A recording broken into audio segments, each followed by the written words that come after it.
Bien, bonjour à tous. Donc on va lancer ce nouveau séminaire. Merci de votre présence et active surtout. Donc nous voilà réunis le Grand Ouest, hein, le Grand Ouest étendu à quelques villes de l'Est, du Sud, du Centre, mais personne n'est sectaire ici. Donc ça me fait l'occasion, Amandine, de vous la présenter physiquement si certains ne la connaissaient pas. C'est elle vraiment la cheville ouvrière de ce séminaire. Elle a vraiment beaucoup travaillé. On peut déjà l'applaudir, Amandine, en fait. Hein.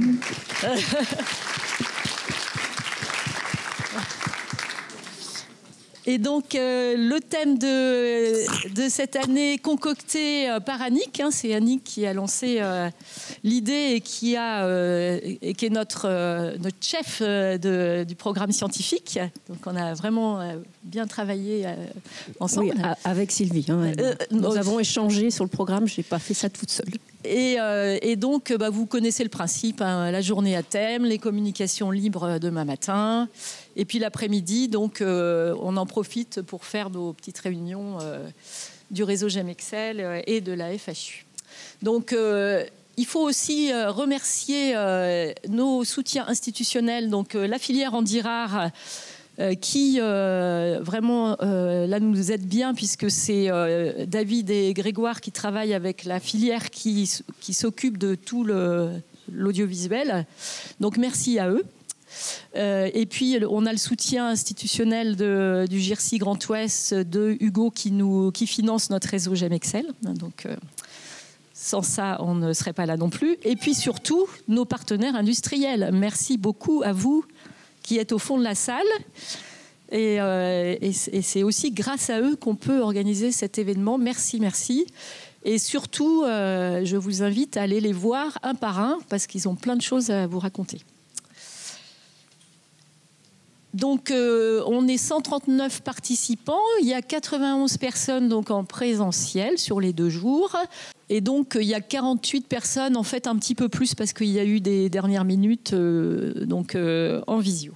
Donc, le contact, c'est Amandine quand vous avez des problèmes de logistique, quels qu'ils soient. Un grand merci donc, à Annick, à l'équipe organisatrice. Et puis aussi Paul Rollier, donc qui est notre HU, qui va assurer le lien avec les gens qui sont en visio. Il va faire remonter les questions et il va être très concentré pendant ces 2 jours pour suivre les questions.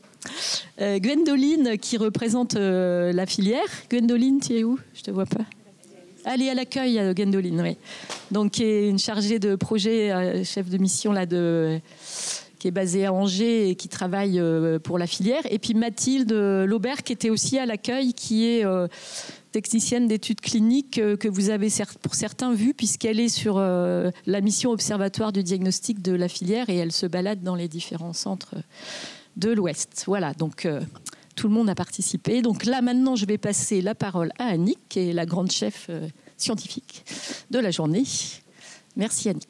Donc à mon tour de remercier Sylvie parce que pour son soutien et les échanges que nous avons eus. Et puis je remercie également toutes les personnes qu'elle a déjà citées, mais plus particulièrement Amandine, donc, qui a fait preuve d'une efficacité remarquable et avec qui c'est vraiment très plaisant d'échanger. Et puis merci à vous tous d'être venus si nombreux. Hein, ça fait le succès de nos séminaires de génétique de l'Ouest. Et donc du coup, effectivement, j'avais proposé le sujet épigénétique parce que je pense que c'est pour nous en génétique médicale un sujet vraiment d'avenir qui va beaucoup occuper les jeunes généticiens. Maintenant qu'on va avoir séquencé tous les gènes, qu'on connaît tous les gènes, même si on n'arrive pas encore toujours à trouver le défaut moléculaire dans tous les cas. Les questions qui restent posées, c'est oui, mais pourquoi il y a un problème d'expressivité variable, de défaut de pénétrance et voilà. Et donc, je pense que l'épigénétique a une part importante dans ce domaine. Alors, comme c'est quand même un sujet assez ardu, hein, donc il me semble qu'il est utile, voire même indispensable, de repartir sur des bases compréhension pour qu'on puisse suivre ensuite les différents sujets.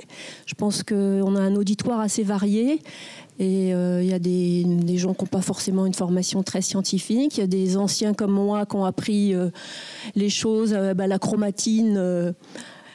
J'ose pas dire en quelle année. Donc voilà, je pense que c'est vraiment important de se remettre à niveau sur les bases fondamentales. Donc pour ça, j'ai fait appel à 2 orateurs qui se sont concertés pour vous remettre à niveau. Donc ils vont faire leur topo successivement et on fera les questions groupées à la fin des 2 exposés. Donc, Nicolas de Lyon, que vous connaissez tous, Nicolas Chatron, je pense que je n'ai pas besoin de le présenter, qui va nous remettre à niveau sur la chromatine. Et ensuite, donc j'aurai le plaisir de vous présenter le professeur Corinne Auger-Gouillou, qui vient de Tours, qui est professeur à l'Université de Tours dans l'UFR Sciences et Techniques, qui est aussi chercheur dans notre unité INSERM, dans l'équipe 2 dirigée par notre brillant directeur Frédéric Laumonier, ici présent. Et donc Corinne a comme thématique de recherche épigénétique et cancer, donc c'est vraiment son domaine et il me paraissait utile et essentiel même de la faire participer. Voilà, donc j'arrête de bavarder, je passe la parole à Nicolas et qui va se coordonner avec Corinne. Merci beaucoup Nicolas d'avoir accepté de venir si loin pour notre séminaire de l'Ouest.